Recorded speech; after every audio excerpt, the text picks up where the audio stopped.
सो इस क्वेश्चन में एक डायग्राम दिया गया है। इस सर्किट के अंदर I1 I2 का वैल्यू कितना। एक्चुअली स्टूडेंट, ये जो क्वेश्चन है ना, मैंने इसको तोड़ मरोड़ के पेश किया है, क्योंकि यहाँ पे जो करेक्ट ऑप्शन पूछा गया था, लेकिन मैंने जो बेसिक समझने के लिए इसका I1 एंड I2 कैसे निकाला जाता है, पहले मैं इस टॉपिक के लिए हम लोग इस क्वेश्चन को सॉल्व करेंगे। Okay.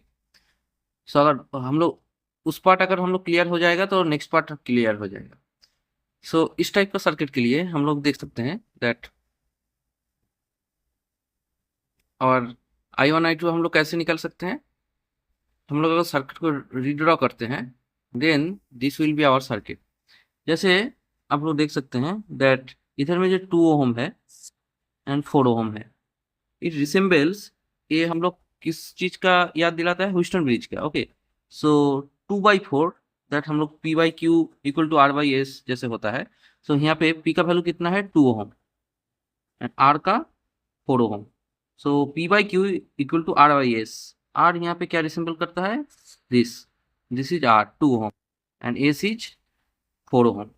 So R/S 2/4। So P/Q equal to R/S हम लोग वैल्यू पुट करके देख सकते हैं, ये लोग सेम है। Okay.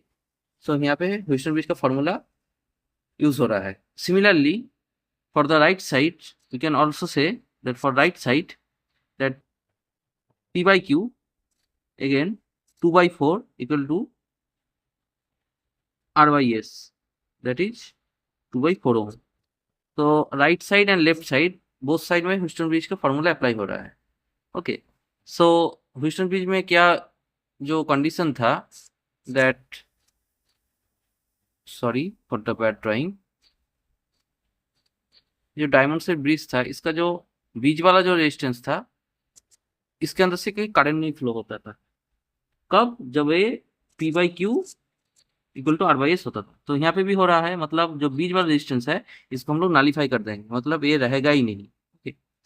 So this is cut out.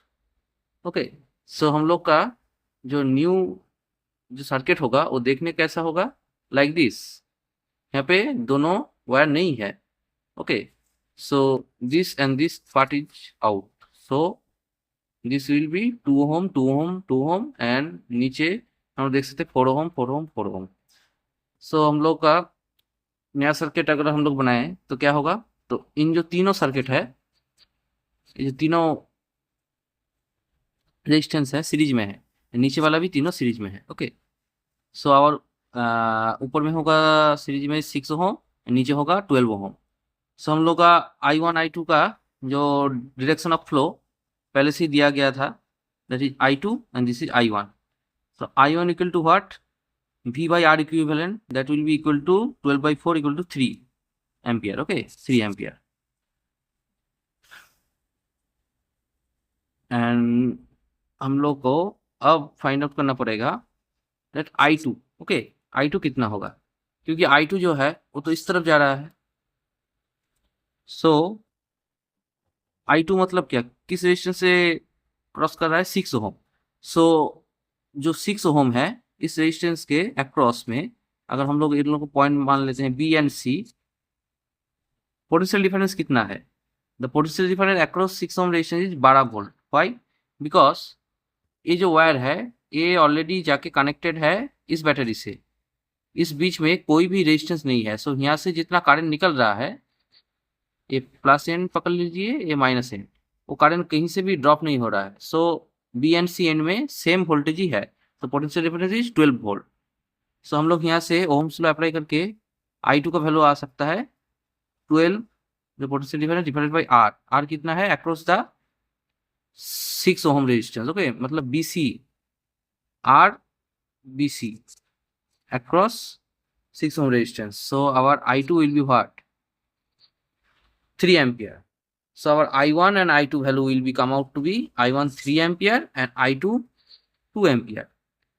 So 3 and 2. So this will be 3, this will be 2 ampere. Okay.